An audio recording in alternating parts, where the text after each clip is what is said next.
Hey y'all, welcome to Nails in the Coffin. I'm Leanne, and tonight I'm going to talk true crime and paint some bloody nails for y'all. Um, I am just going to dive right into it. I'm getting really into the true crime stuff, and so if you're just here for the nails and you get triggered really easy, kind of get queasy when you hear about blood stuff, you should probably hit the mute button and just sit back, relax, and watch me paint these nails. Okay, so now that we've gotten that out of the way, I'm going to be talking about Dr. John Schneeberger. And he's a real piece of trash. So let me just get into it.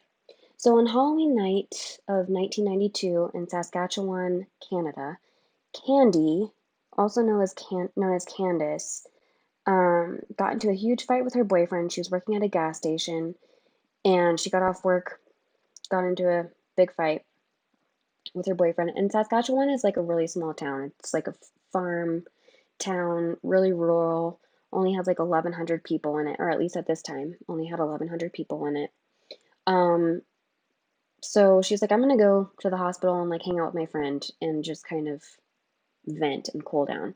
So she gets there, her friend's not there. And a nurse that was working there was like, hey, you seem like pretty upset. Maybe you should go see the doctor. Which yeah, okay. So she's like, maybe you should go see the doctor. And she's like, yeah, okay, I'm gonna do that.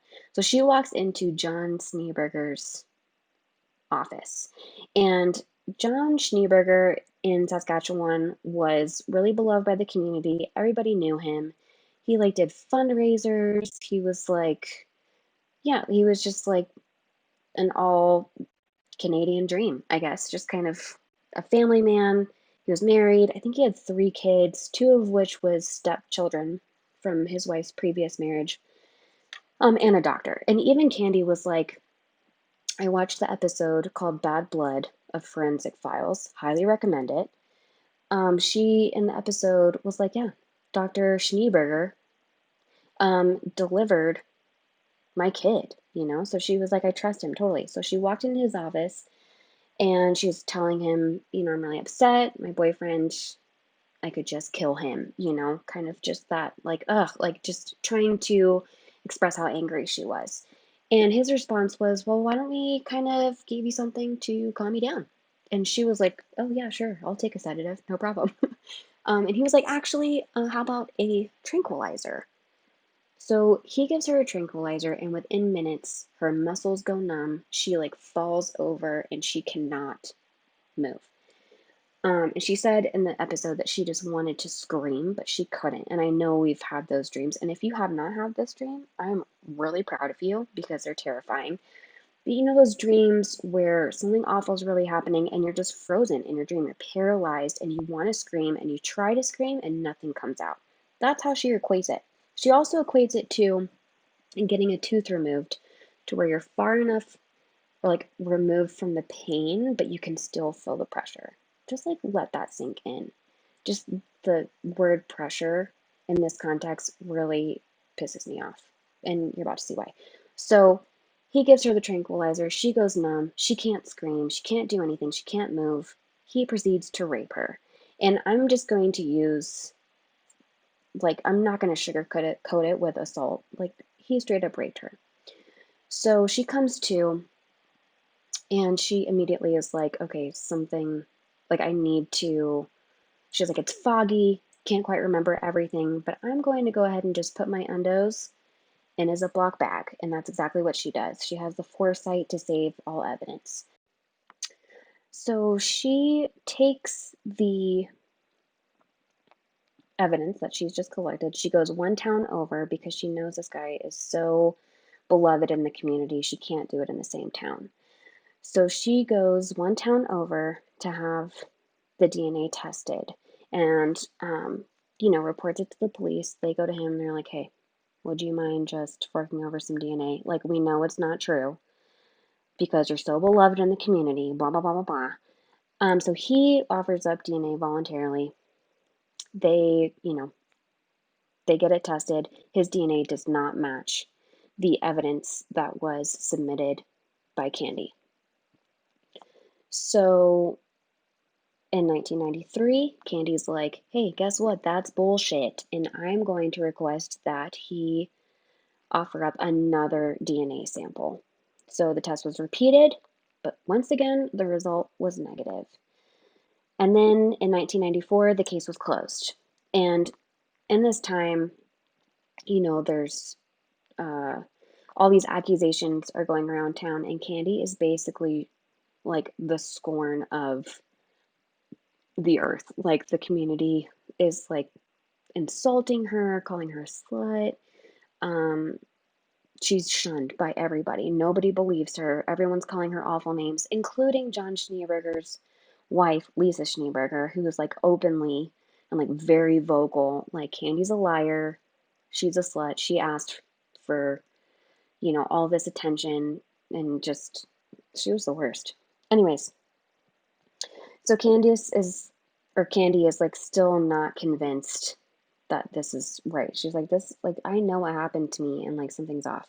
So she hires a private detective, Larry O'Brien, to investigate the case. And basically, he breaks into Schneeberger's car. And I think he like steals some chapstick of his or something and is like, oh, um, okay, yeah, let's submit this. But it's too small, and also it's not obtained legally, so it wouldn't have been held up in court anyways. But it wasn't useful. So in 1997, Lisa Schneeberger, if you'll remember, is John Schneeberger's wife, found out that her husband, John Schneeberger, was drugging and raping her daughter, so his stepdaughter. So his stepdaughter came forth and was like, and this is like 5 years after the initial accusation. Um, but basically, her daughter was like, hey, sorry to bother you 5 years later, but just want to let you know he's coming in and drugging me and raping me at night. Which I just think about, I don't know how long that had been going on for Lisa's daughter. But it's just, if somebody would have just listened to Candy from the get-go, I mean, gosh, that must have just been like really awful for her. And if somebody just would have listened to her, maybe that could have been prevented. So Lisa reports him to the police and ordered another DNA test. And so this time they believe Lisa. So they didn't really believe Candy. And so it was kind of like a voluntary thing, like, hey, John, you want to come in, leave some DNA? It's totally up to you. But now that his wife is like, hey, my daughter is also saying that John is going in and drugging and raping her, then the police get serious. And so they're like, okay, this is court ordered. We're going to take blood. We're going to do a mouth swab, and we're going to take some hair follicles. And all three match the original sample and evidence that was sealed and given by Candy back in 1992.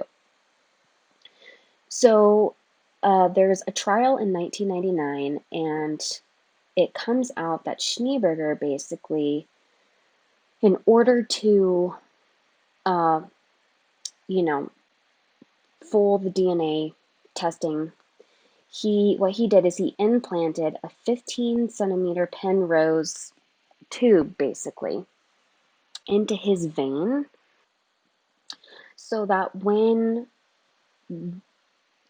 they were going in to draw blood, it was taken from the tube that was threaded through his vein inside his body of a patient's blood. So he filled a tube. I'm just going to break this down and repeat it because I can't even wrap my head around it sometimes. He took a tube, filled it with patient's blood, and anticoagulant, threaded it through his vein so that when they drew blood, they were actually drawing blood from the tube and not from his vein. That is disgusting. I just can't. It's so bizarre to me. So when he was voluntarily giving DNA, he would be like, oh, I like use my right arm for heavy lifting or some bullshit excuse. So you have to take it from my left arm. And since it was voluntary, they couldn't be like, no, sorry, sir, we have to do it from this arm. He could call the shots at that point. And it wasn't until it was a court ordered, hey, you have to give DNA because now we're taking it seriously. So we're going to just like pluck all this DNA from all over your body and you can't object to it. So that's disgusting. And he was found guilty of sexual assault, of administering a noxious substance, and of obstruction of justice. And he only received 6 years in prison. 6 years for drugging and raping multiple women. He was stripped, of course, of his medical license, and his wife divorced him. And she also reported him to the Canadian immigration authorities. He was actually from South Africa and was not a native Canadian. So he was granted citizenship in 93, and due to that, he was deported. He only served 4 years of his prison sentence, which is even more appalling than the 6 years that he was sentenced to begin with. So he was released in 2003 and deported.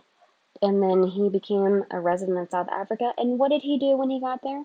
He moved in with his mom and he applied for a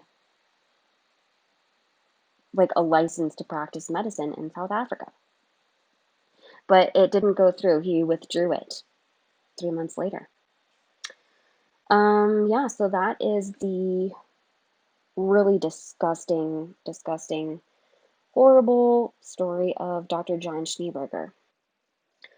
Okay, so what did we learn? Check up on your doctors. Not even that. Don't trust anybody. That's what I'm taking from this entire thing. Nobody can be trusted. And also, if somebody comes forth and is like, hey, I've been raped, who are you to say otherwise? I know this happens to all genders, not just women, but I feel like it takes so much courage to even admit, hey, I've been raped and I'm going to speak out about it so that this person doesn't continue to rape other people, because that always escalates into something much worse. And I think it's just awful. So someone decides to speak up, let's not take it for granted, folks. Well, hope that didn't bring you down too hard. Thanks for tuning in, and that's been the Nails in the Coffin, y'all. See you next time. Bye.